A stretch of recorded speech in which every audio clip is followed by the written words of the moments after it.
साथियों,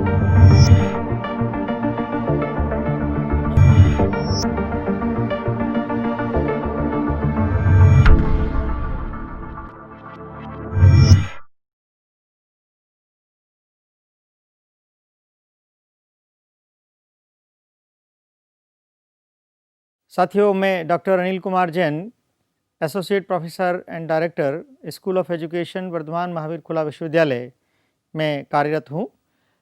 शिक्षा मनोविज्ञान की विभिन्न वार्ताओं के क्रम में एक बार आज पुनः आपके समक्ष उपस्थित हुआ हूँ। इससे पहले की जो चर्चा हमने की थी उसमें मनोविज्ञान के कार्यक्षेत्र के बारे में हमने विस्तार से जाना था कि मनोविज्ञान किन किन क्षेत्रों में अपनी भूमिका निभाता है और जहाँ जहाँ मानव है वहाँ वहाँ मनोविज्ञान स्वतः उपस्थित हो जाता है और मनोविज्ञान की उपयोगिता उस कार्यक्षेत्र में उस व्यक्ति को जीवन यापन करने के लिए, समायोजित होने के लिए कितनी उपयोगी है, उसकी विस्तार से चर्चा हमने पिछली बार की थी। साथियों, हमारा मुख्य लक्ष्य, क्योंकि हम शिक्षा जगत के क्षेत्र में कार्यरत हैं, इसलिए हमारा मुख्य लक्ष्य मनोविज्ञान के उन अनेक कार्यक्षेत्रों में से एक कार्यक्षेत्र, एक पूरा एरिया, बड़ा एरिया कह सकते हैं, शिक्षा मनोविज्ञान है, उस पर हमें विस्तार से चर्चा करनी है। और उस शिक्षा मनोविज्ञान तक पहुंचने के लिए हमें संक्षेप में ये भी जानना चाहिए कि मनोविज्ञान के प्रमुख लक्ष्य क्या हैं और मनोविज्ञान के अध्ययन की विशेषता क्या है, ताकि उसको समझते हुए हम मनोविज्ञान को इस तरह से व्यापक रूप से प्रस्तुत कर सकें कि शिक्षा मनोविज्ञान का एक स्पष्ट चित्र हमारे सम्मुख उपस्थित हो सके। तो साथियों, मनोविज्ञान के जो प्रमुख लक्ष्य हैं वो मुख्यतः 3 हैं। जैसा कि हम जानते हैं, मनोविज्ञान क्या करता है? मानव के व्यवहार का अध्ययन करता है। It's a science of behaviour. Psychology is a science of behaviour. और यहाँ पर हमारे सामने कौन है?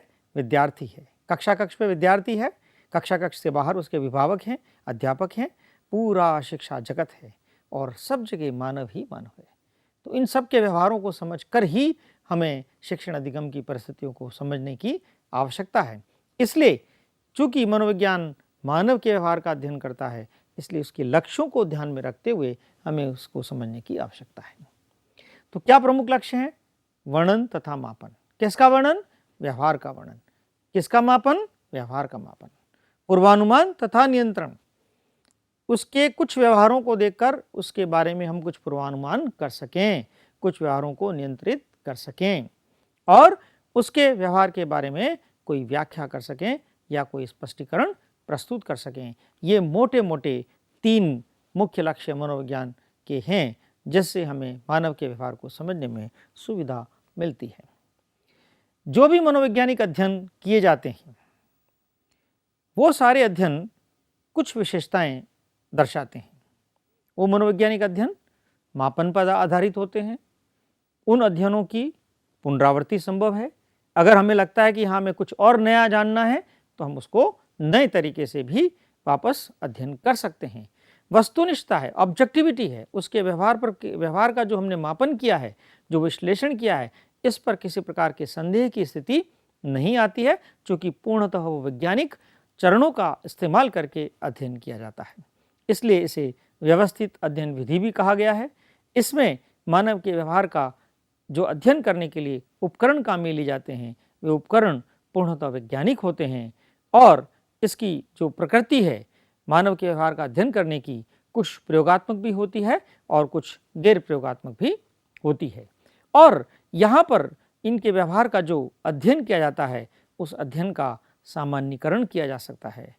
जो हमें परिणाम प्राप्त होते हैं, इन परिणामों को हम विश्लेषण करके उसका सामान्यीकरण कर सकते हैं, ताकि मनुष्य के व्यवहार को हम पिन पॉइंटेड, है ना, निश्चित रूप से अच्छे तरीके से हम लक्ष्योन्मुखी होकर समझ सकें।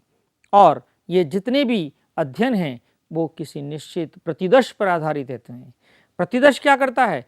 पूरी जनसंख्या का प्रतिनिधित्व करता है, ताकि जो परिणाम जो ज्ञात किए गए हैं अध्ययन के उपरांत, उन पर किसी प्रकार का कोई संदेह उत्पन्न न किया जा सके। इसलिए यह प्रतिदर्श पर आधारित होते हैं और इसमें जो आंकड़े प्राप्त होते हैं, उन आंकड़ों का अध्ययन करने के लिए सांख्यिकी विधियों का प्रयोग किया जाता है। इसलिए मानव के व्यवहार का अध्ययन करने की जितनी भी विधियाँ यहाँ पर काम में ली जाती हैं, ये सारे के सारे जो अध्ययन किए जाते हैं, रिसर्चेस की जाती हैं, उन रिसर्चेस में इतनी सारी विशेषताएं सम्मिलित होती हैं।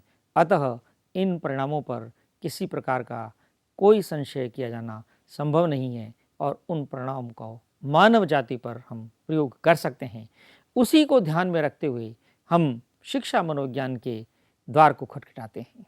दोस्तों, हम शिक्षा जगत के लोग अब शिक्षा मनोविज्ञान को समझने की कोशिश करते हैं। मित्रों, शिक्षा मनोविज्ञान दो शब्दों से मिलकर बना है, शिक्षा प्लस मनोविज्ञान। शिक्षा शब्द व्यापक है, हम सब जानते हैं। शिक्षा का संबंध किससे है? शिक्षा का संबंध मानव व्यवहार के परिमार्जन से है। अल्टीमेटली इस शिक्षा का जो उद्देश्य है, मानव का सर्वांगीण विकास करना। सर्वांगीण विकास क्या है? उसके व्यवहार में निरंतर उत्तरोत्तर प्रगति, उत्तरोत्तर मॉडिफिकेशन हो, जहाँ जहाँ आवश्यकता हो उसमें परिवर्तन हो, तभी तो उसका सर्वांगीण विकास हो सकेगा। इसलिए शिक्षा का संबंध जो है वो मानव व्यवहार के परिमार्जन से है, जबकि मनोविज्ञान का संबंध मानव व्यवहार के अध्ययन से होता है। तो मनोविज्ञान क्या कर रहा है? व्यवहार का अध्ययन कर रहा है। और शिक्षा क्या कर रही है? शिक्षा व्यवहार का परिमार्जन कर रही है। अब इन दोनों को सम्मिलित कर दें तो शिक्षा मनोविज्ञान की परिभाषा बन जाती है, मानव के व्यवहार का इस प्रकार अध्ययन करना, मानव के व्यवहार का इस प्रकार अध्ययन करना कि उसके व्यवहार का निरंतर परिमार्जन किया जा सके। दिन प्रतिदिन जो कुछ भी नया उसने सीखा है, उसमें लगता है कि जहाँ और सुधार करने की आवश्यकता है तो हम और उसको संबल प्रदान करते हैं और वातावरण प्रस्तुत करते हैं, और वो अपने वातावरण में अवलोकन करके, अनुभूति प्राप्त करके अपने व्यवहारों में निरंतर परिवर्तन करता रहता है और हमें लगता है कि आज इसने नई ऊंचाइयों को प्राप्त किया है। यही हम उद्देश्यों को लेकर शिक्षा की परिस्थितियाँ कक्षा कक्ष में और विद्यालय के संपूर्ण वातावरण में उपलब्ध कराने का प्रयास करते हैं। मित्रों, शिक्षा मनोविज्ञान की ये जो पृष्ठभूमि है उसके इतिहास को भी हम थोड़ा समझने की कोशिश करते हैं। आधुनिक शिक्षा मनोविज्ञान की जो उत्पत्ति है वो 19वीं शताब्दी में पैथोलॉजी, हर्बर्ट तथा फ्रॉबेल इत्यादि यूरोपियन शिक्षा दार्शनिकों के कार्यों से हुई है, जिन्होंने शिक्षा को मनोवैज्ञानिक बनाने का प्रयास किया है। वास्तव में शिक्षा में मनोवैज्ञानिक आंदोलन का सूत्रपात रूसो के प्रकृतिवाद विचारधारा से ही संभव हुआ है।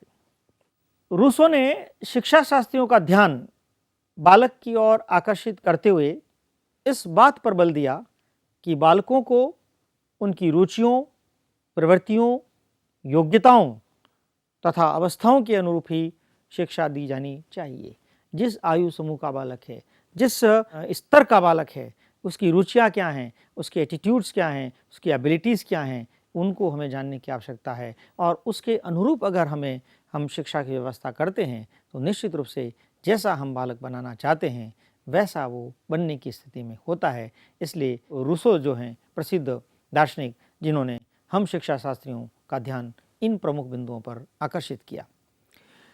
रूसो की इसी विचारधारा से प्रेरणा पाकर ही पेस्टोलॉजी, हार्वर्ड, फ्रॉबेल आदि ने शिक्षा के क्षेत्र में मनोविज्ञान का विधिवत उपयोग करके तत्कालीन शिक्षा प्रणाली में अनेक सुधार किए। जहाँ जहाँ हमें इन प्रमुख पक्षों की विशेष आवश्यकता है और हम उनको जाने बिना बालक के व्यवहार में परिवर्तन नहीं कर सकते, तो उसको देखना आवश्यक है। रूसो ने इस बात पर ध्यान आकर्षित किया शिक्षा शास्त्रियों का, और निश्चित रूप से यह शिक्षा प्रणाली को एक विधिवत रूप में प्रस्तुत करने के लिए प्रमुख भूमिका निभाता है। इसके पश्चात कार्ल्टन, इबिकास, जेम्स, बीने, गोडार्ड इत्यादि बहुत सारे मनोवैज्ञानिकों ने कुछ मनोवैज्ञानिक सिद्धांतों का प्रतिपादन किया और उन्होंने शिक्षा के क्षेत्र में एक महत्वपूर्ण क्रांति ला दी। 20वीं शताब्दी के प्रारंभ में शिक्षा मनोविज्ञान की एक स्पष्ट शाखा के रूप में विकसित होने लगा। देखिए, कुछ प्रमुख बिंदु हमें यहाँ पर ध्यान रखने चाहिए, जो कि आजकल की जो परीक्षा प्रणाली है, उस परीक्षा प्रणाली में अति लघुतरात्मक प्रश्न, वस्तुनिष्ठ प्रश्न और व्याख्यात्मक प्रश्न, विभिन्न प्रकार के प्रश्न होते हैं। इसलिए अध्ययन करते समय, सुनते समय, समझते समय हमारा लक्ष्य होना चाहिए कि हर बिंदु को मैं उन छुपे हुए लक्ष्य हैं परीक्षा की दृष्टि से, उसको ध्यान में रखते हुए भी हम समझने की कोशिश करें। हमें कोई पूछे कि शिक्षा मनोविज्ञान का आरंभ कब हुआ, तो हम कहेंगे 20वीं शताब्दी के आरंभ में शिक्षा मनोविज्ञान एक स्पष्ट शाखा के रूप में विकसित होने लगा और थॉर्नडाइक को प्रथम शैक्षिक मनोवैज्ञानिक कहा जा सकता है। शिक्षा मनोविज्ञान के संबंध में अनेक विद्वानों ने अपने विचार जो प्रस्तुत किए हैं, उन विचारों को हम यहाँ कुछ परिभाषाओं के रूप में यहाँ प्रस्तुत करते हैं। क्रो एंड क्रो एक प्रसिद्ध मनोवैज्ञानिक हुए हैं जिन्होंने शिक्षा मनोविज्ञान की जो परिभाषा दी है, व्यक्ति के जन्म से लेकर वृद्धावस्था तक सीखने के अनुभवों का वर्णन तथा व्याख्या करना शिक्षा मनोविज्ञान है। कहाँ से लेकर? जन्म से लेकर, और कहाँ तक? वृद्धावस्था तक। निरंतर निरंतर निरंतर, कोई सीखने की सीमा नहीं। तो उस दौरान वह जो भी सीखने के अनुभव प्राप्त करता है, उन सारे सीखने के अनुभवों का वर्णन करना और व्याख्या करना, ये जो काम कर रहे हैं वो काम ही तो शिक्षा मनोविज्ञान है। कितनी सिंपल सी परिभाषा। हम अपने आप को देख लें, मैंने जब से जन्म लिया और मैं बड़ा हो रहा हूँ, बड़ा हो रहा हूँ, बड़ा हो रहा हूँ और एक वृद्धावस्था की स्थिति तक पहुँचूंगा, क्या ऐसा संभव है कि मैंने कुछ सीखा नहीं या सीखूंगा नहीं? निश्चित रूप से सीखूंगा, और उसको जो सीख रहा हूँ उसी का मैं वर्णन करूँ, उसी की व्याख्या करूँ, यही तो शिक्षा मनोविज्ञान है। कितनी सुंदर सी परिभाषा क्रो एंड क्रो ने मनुष्य को ध्यान में रखते कि यहाँ पर हमारे सामने प्रस्तुत की। स्किनर शिक्षा मनोविज्ञान की जो परिभाषा है वो शिक्षण अधिगम परिस्थितियों को ध्यान में रखकर हमारे सामने प्रस्तुत करते हैं। स्किनर कहते हैं शिक्षा मनोविज्ञान मनोविज्ञान की वह शाखा है जो शिक्षण तथा अधिगम से संबंधित होती है। शिक्षण तथा अधिगम से संबंधित होती है। शिक्षक ने क्या शैक्षिक परिस्थितियां दी, किस प्रकार का टीचिंग हुआ और उस टीचिंग के दौरान कैसा लर्निंग बालक का हुआ, उस टीचिंग और लर्निंग के बीच का जो रिलेशनशिप है, वो रिलेशनशिप को प्रस्तुत करने वाली जो शाखा है वही तो शिक्षा मनोविज्ञान है। तो यहाँ स्किनर ने कक्षा कक्ष परिस्थितियों को ध्यान में रखते हुए यहाँ पर ये परिभाषा देने का प्रयास किया है। तो हमें ध्यान में रखना है कि कक्षा कक्ष परिस्थितियों की दृष्टि से कौन से मनोवैज्ञानिक हैं जिन्होंने शिक्षा मनोविज्ञान को परिभाषित किया है, तो हम कहेंगे स्किनर। पूरे जीवन को समझने की दृष्टि से शिक्षा मनोविज्ञान को परिभाषित करने वाले कौन से मनोवैज्ञानिक हुए, तो हम कहेंगे crow and crow. Crow and crow, पूरा जीवन है। और उसके बाद एक मनोवैज्ञानिक हुए कार्लसनिक। कार्लसनिक ने यहाँ पर शिक्षा मनोविज्ञान की बड़ी सुंदर सी परिभाषा दी है कि शिक्षा के क्षेत्र में, जहां भी हम शिक्षा के क्षेत्र में कार्य कर रहे हैं, तो मनोविज्ञान के सिद्धांतों और परिणामों का अगर हम उपयोग करते हैं तो ये शिक्षा मनोविज्ञान है। अब उन्होंने न तो उम्र की सीमा बनाई, न कक्षा कक्ष की परिस्थिति की बात की, उन्होंने कहा शिक्षा का क्षेत्र, और शिक्षा का क्षेत्र व्यापक है।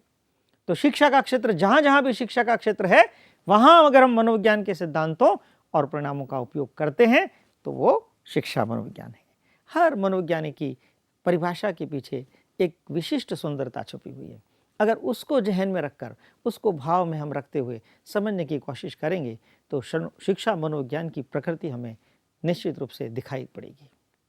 दोस्तों, आज के इस हम वार्ता में हमने ये समझने का प्रयास किया है कि मनोविज्ञान के लक्ष्य क्या हैं और कौन कौन से ऐसी सारी विशेषताएं हैं जो मनोवैज्ञानिक अध्ययनों को समझने के लिए महत्वपूर्ण होती हैं, और ये मनोवैज्ञानिक अध्ययन की विशेषताएं और लक्ष्य हमें किस तरह से शिक्षा मनोविज्ञान के क्षेत्र में प्रवेश करने की मदद करती हैं। और फिर हमने समझने की कोशिश की शिक्षा मनोविज्ञान क्या है। शिक्षा और मनोविज्ञान दोनों शब्दों का अर्थ समझते हुए हमने एक व्यापक परिभाषा जानने की कोशिश की और एक संक्षिप्त इतिहास कि शिक्षा मनोविज्ञान कहाँ से आरंभ हुआ उसको हमने जानने की कोशिश की। और फिर हमने समझा कि 20वीं शताब्दी में यह शिक्षा मनोविज्ञान एक विशिष्ट क्षेत्र के रूप में हमारे सम्मुख उपस्थित हुआ। थॉर्नडाइक एक प्रमुख विचारक के रूप में प्रस्तुत हुए और अलग अलग मनोवैज्ञानिकों ने शिक्षा मनोविज्ञान को किस रूप से अब समझकर हमारे सम्मुख एक निश्चित परिभाषा के रूप में प्रस्तुत की, उसको भी हमने जाना, ताकि हम एक शिक्षक के रूप में शिक्षा मनोविज्ञान क्या है उसके संप्रत्यय को हम अच्छी तरह से समझकर हम बालक के साथ व्यवहार करते समय इसका उपयोग कर सकें। अगर हम इसका सही मायने में उपयोग कर सके तो निश्चित रूप से हम शिक्षक के रूप में बालकों को कुछ योगदान दे सकेंगे। इसी आशा के साथ धन्यवाद।